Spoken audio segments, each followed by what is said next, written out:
Welcome to the WMAR Vault. I'm Jamie Costello. Here at WMAR, we're celebrating 75 years on the air. We were the first TV station in Maryland, and now we're setting our sights on the future and streaming. So we're going to be mixing up the old and the new, opening up the WMAR Vault and dusting off 16 million feet of archive footage. That's enough to get us from Baltimore to Los Angeles and still have nearly 400 miles left over. We hope you enjoy this episode of the WMAR Vault. Westminster Church at the corner of Fayette and Green Streets was closed in 1977, but a group of prominent Marylanders and the University of Maryland Law School joined together to save it. Edgar Allan Poe is buried here, and so are most of Maryland's historic figures, including Stricker, Benelow, Holland, Gilmore, Tyson, and Calhoun, Baltimore's first mayor, who was buried in a small pyramid, and Captain John O'Donnell, buried in another Egyptian-like tomb. And James McHenry, for whom the fort was named. However, students from the medical school across the street robbed many of these graves to use the cadavers for medical experiments. So while all of those famous people were buried here, no one knows for sure now whether they are still here. But the catacombs under the church are the most fascinating, and are now open to the public again every other Saturday and Thursday. The graves of many people buried in the catacombs have collapsed, setting free their bones, and some say their ghosts. It was many and many a year ago in this city by the bay that a poet there lived whom you may know by the name of Edgar Allan Poe. Well, if you think that's bad, wait till you hear Mayor Schaefer's version of Poe's The Raven this evening at the dedication ceremonies. It's enough to make Hyman Pressman blush and Edgar Allan Poe turn over in his grave. But we'll have it for you tonight on News Scene Update at 11. I'm Jack Bowden, Channel 2 News Scene at the Westminster Church Graveyard.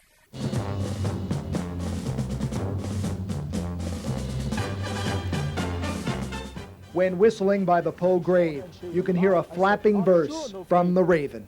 Ghastly, grim, and ancient raven wandering from the nightly shore, tell me what thy lordly name is on the night's Plutonian shore. Quoth the raven, nevermore. Written in 1845, the poem was an overnight success, but Edgar earned all of $15. While the Raven made him very famous, it didn't make him rich. Just imagine if he were alive now. T-shirts, hats, hankies, all from a simple poem about a lost love. It ties in well, doesn't it? Every January 19th on his birthday, a stranger, till this day never identified, lays 3 roses and a bottle of cognac on his grave. From a literary genius to a possible football icon, the NFL takes notice of Edgar Allan Poe. Say, it's the Raven himself. Mr. Poe, while I have you here, if it's 4th and goal, what kind of play do you call? Without a doubt, the quarterback sneak. Poe's passing attack is formidable. 22 different stories on his passing, from diabetes to a drunken stupor. But he did not die in the gutter. No, he died at Church Home Hospital, which is still standing today. And these stories about him dying in the gutter, in the street, in an alley, are nonsense. Get thee back into the tempest and the night's Plutonian shore. He is still steaming that the team was named the Rhinos a couple of weeks ago, but he said for a fan of the Raven, today is to be cherished. Yes, the Raven, that grim, ungainly, ghastly, gaunt, and ominous bird of yore. The Colts are our lost love, but the Raven now sees a window of opportunity. You can already hear the Raven Marching Band's fight song. Take thy beak from out my heart, take thy form from off my door. Quoth the Raven, nevermore. Jamie Costello, News Channel 2. There's a full moon shining on the barn in Kearney tonight. And inside, Ravens fever has fans howling. We're going to win a Super Bowl! We're on the verge of going to the Super Bowl. This team is a team of destiny. We're going all the way to Tampa Bay. It's not the beer that has these fans intoxicated. It's a double shot of playoff promise. Oh, this is fabulous. This is the best thing that's ever happened to this city. I mean, you see how it's taken over. I don't know what else you could do. It doesn't get any better than this. This is the excitement of playoff football. This is what it's about. It's about expressing your die-hard devotion to this year's dream team. Yes! All right! From lifelong tattoos to the unmentionables, bottom line, these fans believe in the Purple Pack. And there is definitely a message in the barn tonight. Nasty 1570 Sports Radio is in the house, and the man of the hour, Anthony Mitchell. You probably didn't even know his name before this play yesterday. 25-30, Anthony Mitchell. Tell me how it felt yesterday. It felt real good. Once I got in the end zone, it felt real good. The whole thought process when I was running, don't drop the ball, don't trip over your... Yeah, but it was nice. I feel real good. I'm tired today, but it feels good.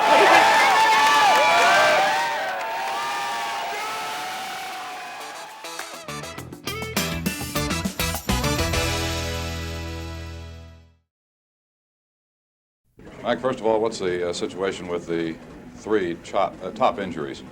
Well, Jack, everybody will be here tomorrow. We've had pretty good workouts this week, and they've all participated, and we plan on all the people you're talking about being in there Sunday. Mackey is close? Mackey will be there, wrestler, Tom Mitchell. I think those are the three you're referring to. Right. What about the condition of the field? Is that going to work to either team's advantage today?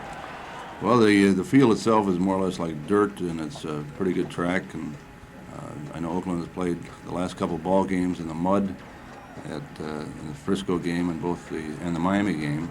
Our field is dry, and it should be all right for them, just as it is for us. It's not frozen in any way? No, the field is not frozen, and according to the weather forecast, it's not going to be freezing weather, so it should be a pretty good field. They're all the same size, 100 yards by 56 or something. And I don't think the field will play any part in the game. I think the breaks will play the part in the game. I think these are two fine football teams, both offensively and defensively. And whoever gets the breaks, I think, will come out on top. Sounds like you're figuring on a close ball game. Yes, we are. It'll be a high-scoring affair? It's hard to say. You never know. It might be a nothing game and go into overtime and 3-0 ball game. That's hard to project who's going to score what or how many. I hope we score a lot, and I hope they don't score any. How's that? We worked out in the field this afternoon, and it looked very good for us. It had been 3 weeks that we've played on a wet and a very heavy field, and this is totally different. The field is dry, and it looks like a fast field to us. Will it fit your game plan? Well, of course, I don't feel that it will affect or help our game plan. I feel that any time that a field is either fast or slow, that it's a relative thing, that it makes it slower for our people going, and it makes it slower for the people chasing them, and then the fast, is just the reverse, and so there'd be no effect on our game plan whatsoever.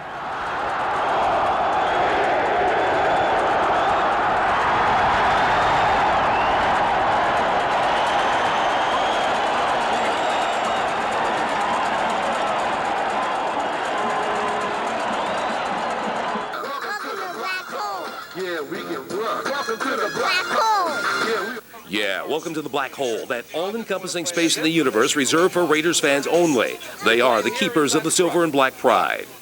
All right, now is this the typical Raider fan we're going to see the black hole tomorrow at the ball game? You touch me again wearing those colors, and you're going to bleed 3 different colors of black. And just how bad are these Raiders fans? Well, take a look at what they do to an effigy of the NFL's Defensive Player of the Year, Ravens All-Pro middle linebacker Ray Lewis. Who would he be?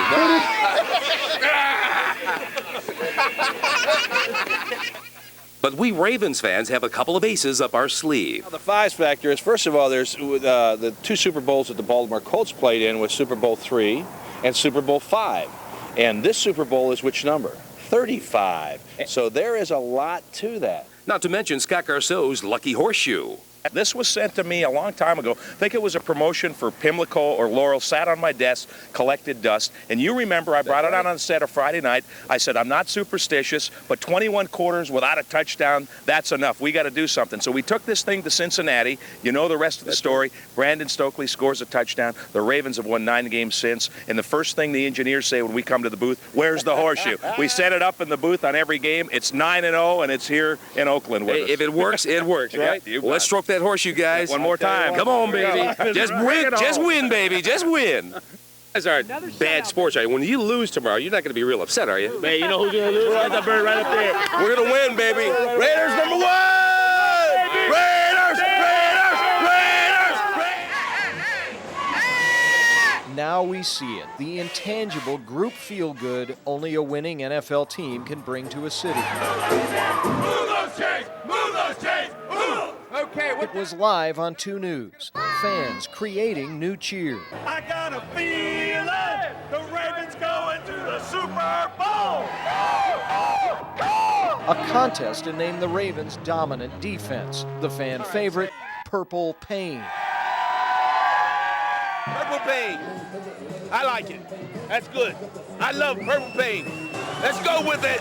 It is going to stick. I love it. It is Ravenclaw. Here's a guy creating his own character, Ravenclaw, complete with a new fight song.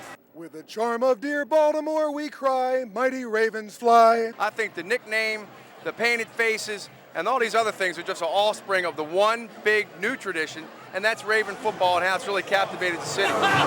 How much of it will stick? Tonight, a sense that at least some of it will. Traditions being created before our eyes that will grow to be as memorable, perhaps, as characters like the Big Wheel, who kept Colt fans cheering through thick and thin. Already, Ravens fans have created the Chain Gang, which rocks for first downs in the stadium. Co-creator Paul Pelfrey, an aircraft mechanic, is here.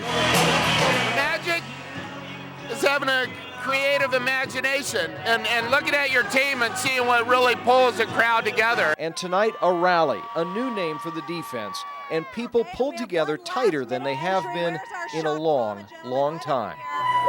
Ravens! Because it's been so long. It's been so long. We haven't had anything to root for.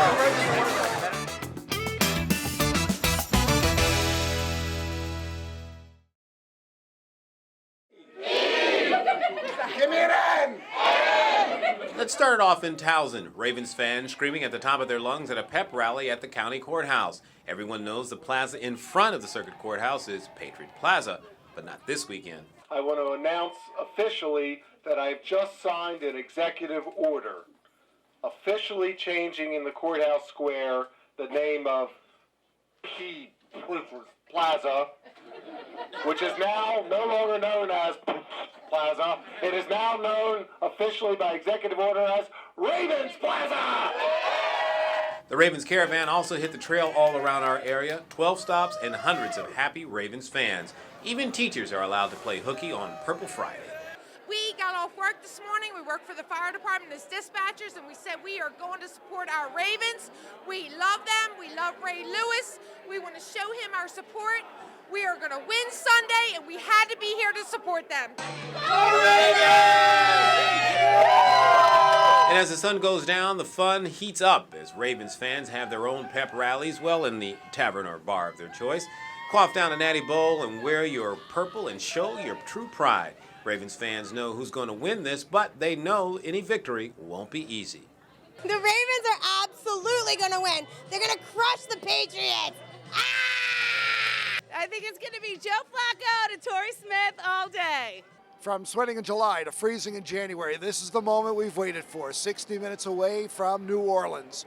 And the Ravens stepped off their first team bus about 3 hours ago, and Flacco and Pitta were the first on the field to warm up, and Tucker was followed, kicking the field goals here in New England. They don't want a repeat of last year, and they seem poised, and they seem confident, and they seem loose. They're ready to bring the Lamar Hunt Trophy back to Baltimore.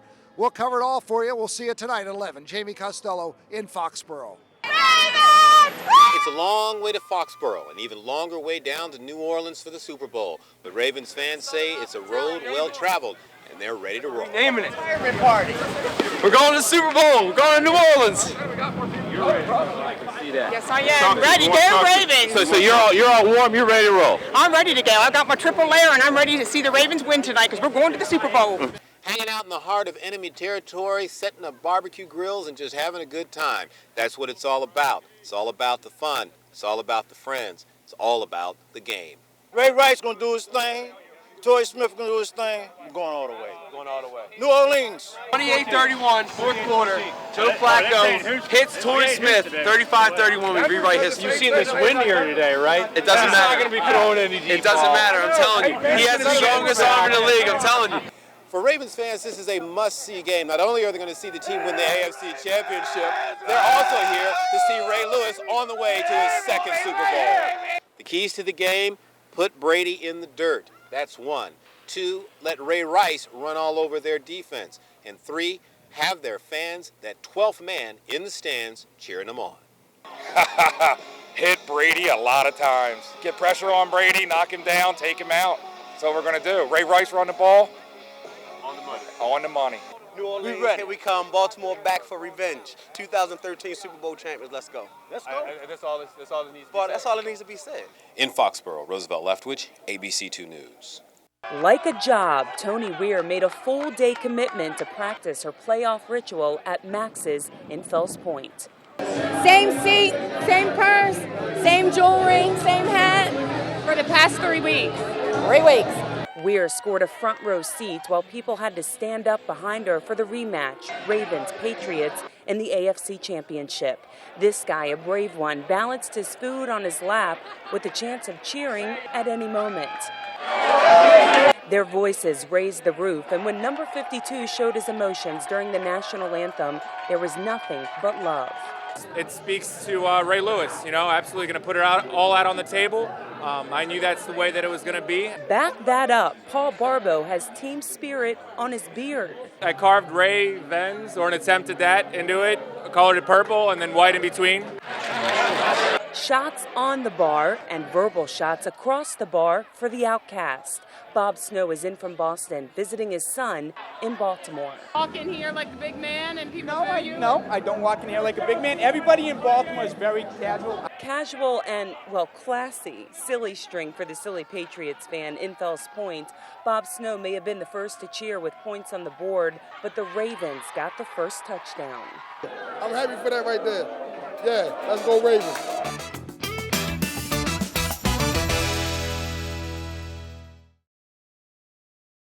Feels like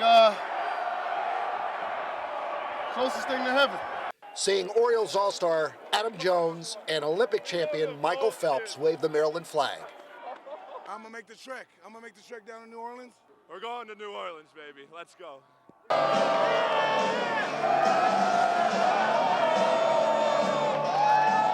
One of the happiest days of my life, man. Going to the big dance, Super Bowl. You never want to take shots like that, but I was fortunate enough to be able to hold on to that one and score on the next play. And so, you take big shots in this league. Sometimes you just got to bounce back and keep playing. You said we'd win it, you meant it, and look what you did. There was no doubt in our minds. From the first snap, we came in here to win the game. It wasn't a secret. We came in here last year, left with a bitter taste in our mouth. We could have won this game in Baltimore in front of our fans, but we get great players out of coming to Foxborough and doing it here. Everybody counted us out, but we believed in ourselves. We trusted. We kept God first, and we're so thankful. When they announced the Ravens are going to the Super Bowl, my life was going to change. I think it did tonight. From Baltimore to Bourbon Street, the Lombardi for Lewis tour continues, and man, are we enjoying this ride. From Foxborough, Jamie Costello, ABC 2 News.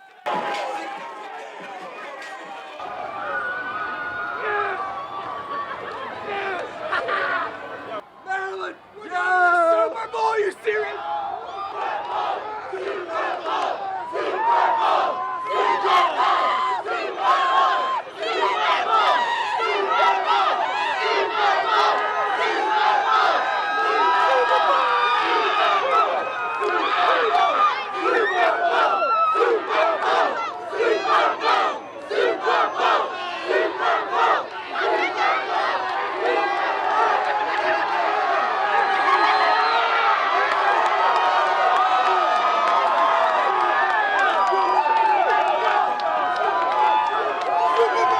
At the Modell's in Parkville, A steady stream of Ravens fans coming in to buy AFC Championship gear.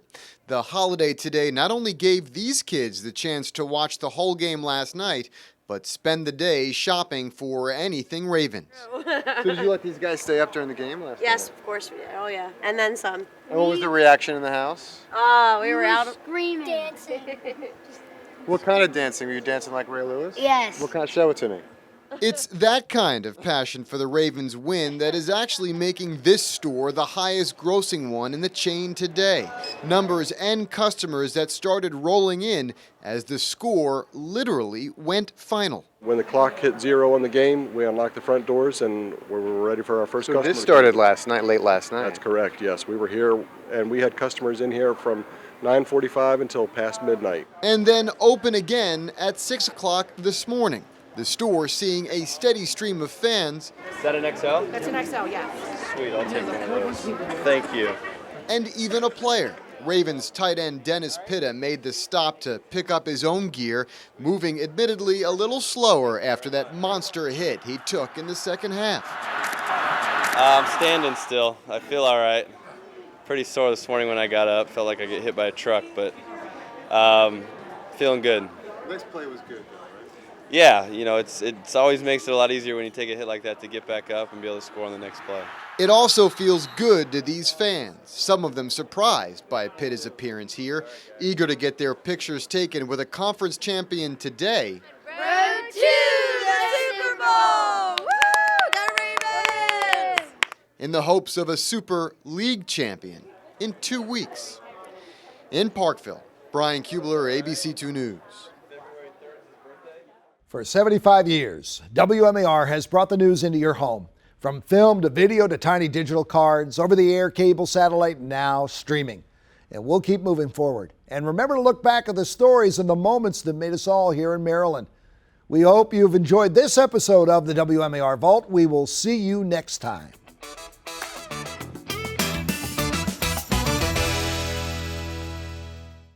Hey, it's Jamie Costello. If you just enjoyed this episode of The Vault, you can check out more episodes by clicking on this box down here. And while you're at it, go ahead and hit that circle, and that'll subscribe you to WMAR2 News for great content every single day.